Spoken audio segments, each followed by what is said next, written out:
les émeutes débutent. Elles vont durer 3 semaines. Pierre et cocktail Molotov contre gaz lacrymogène. La Grèce explose. La raison de la colère, la violence des forces de l'ordre et l'impunité des auteurs de bavures. Athènes, en avril 2009. Comme chaque semaine, une centaine de jeunes manifestent contre la police dans les rues de la capitale. Des masques sur les visages, ils protestent contre une toute nouvelle loi qui interdit de porter des cagoules lors de rassemblements.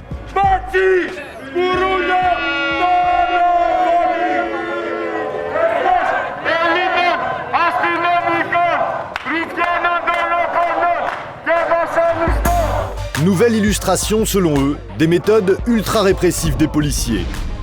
Une partie de la jeunesse grecque reproche à la police d'être incompétente, violente, injuste et hors de contrôle. Pour elle, l'ennemi public numéro 1, c'est l'uniforme. Ils font peur aux gens pour ne pas qu'ils protestent. Ils tuent et ils torturent. Dernier épisode d'un bras de fer qui se radicalise entre la jeunesse et la police. Tout commence le 6 décembre 2008. Une caméra amateur filme une rue d'Athènes. 2 coups de feu et un adolescent à terre. Alexis, 15 ans, est tué d'une balle dans le cœur par un policier. 2 heures après, les émeutes débutent. Elles vont durer 3 semaines. Pierre et cocktail Molotov contre gaz lacrymogène. La Grèce explose. La raison de la colère, la violence des forces de l'ordre et l'impunité des auteurs de bavures. 4 mois plus tard, le ministre de l'Intérieur joue les saints. Selon lui, s'il y a des canards boiteux chez ses agents, la police dans son ensemble est irréprochable. C'est vrai, nous avons certains exemples d'excès de la part de la police. Mais ce n'est pas la règle, c'est une infime exception. Il y en a de moins en moins. Et quand des policiers sont mêlés à de tels incidents, nous déclenchons immédiatement une procédure de sanctions. Et ces sanctions sont toujours très sévères. Le ministre se veut rassurant. Pourtant, plusieurs affaires le contredisent. Vangelis Gaides est journaliste à la télévision grecque. Il a pu récupérer et diffuser 2 films amateurs tournés par des policiers dans des commissariats. Des scènes de violence qui ont fait grand bruit dans le pays. Comme vous voyez sur cette vidéo, des policiers obligent un homme à porter un pain de glace à main nue et il le frappe avec un bâton. Après, un policier sort son pistolet et lui pointe le canon sur la tempe.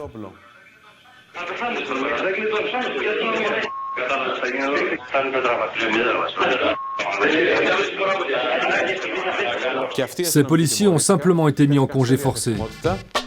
Dans cette deuxième vidéo, encore une fois tournée par des policiers, 3 agents s'acharnent sur 2 voleurs à la tire. Leur jeu, forcer leurs victimes à se frapper et à s'insulter.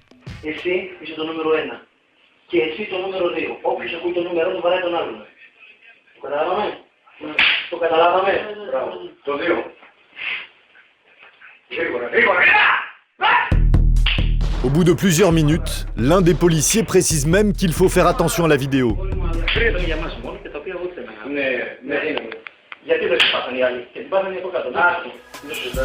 Pas de chance, quelqu'un a fait circuler le film. L'un des 3 policiers a été licencié. Les 2 autres n'ont pas été punis. On est loin des sanctions très sévères promises par le ministre de l'Intérieur. Plus grave, l'histoire de Sotiris Katsiotis, un jeune homme qui roule un soir en voiture. Un policier, ivre, s'en prend à lui sans raison et lui tire dessus. Sotiris est touché en pleine colonne vertébrale. Et ça, c'est la balle dans la colonne vertébrale de mon fils. Son père s'est battu pendant des mois pour faire condamner le policier. Et surprise, l'homme avait déjà été impliqué dans 3 autres affaires de violence avec armes en état d'ébriété. Sa hiérarchie n'avait pas jugé opportun de lui retirer sa plaque. Dans cet article, ils disent que c'était un serpent en uniforme. Certains policiers ont un sentiment d'impunité, ils pensent qu'ils peuvent tout se permettre, parce qu'ils voient que des collègues coupables de bavure n'ont pas été punis. Donc ils se disent « je peux faire ce que je veux, il ne peut rien m'arriver ».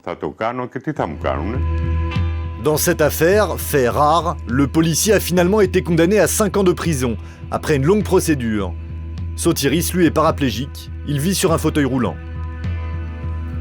Et ce n'est pas un cas isolé.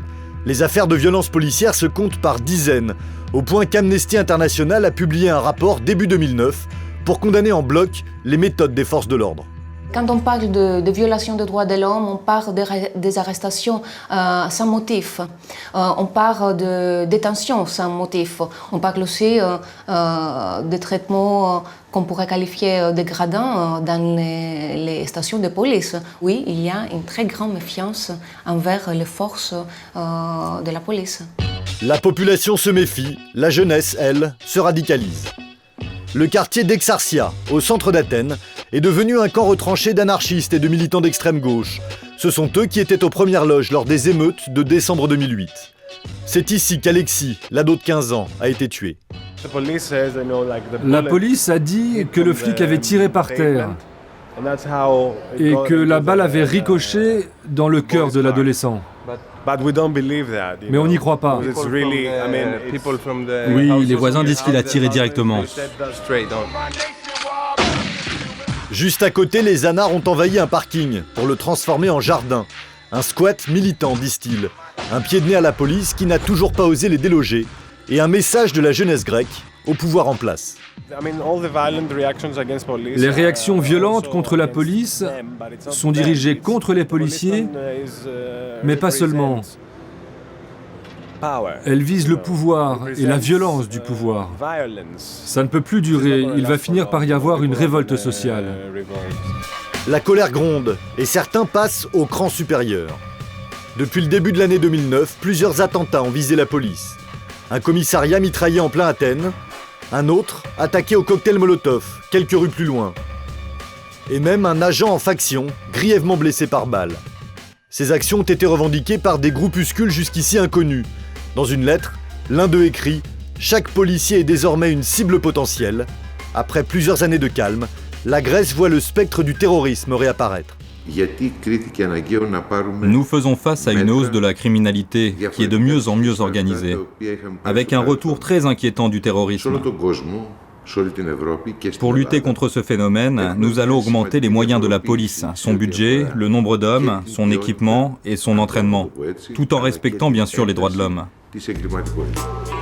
Plus de moyens pour la police. L'annonce aggrave la crise de confiance entre les forces de l'ordre et une partie de la population.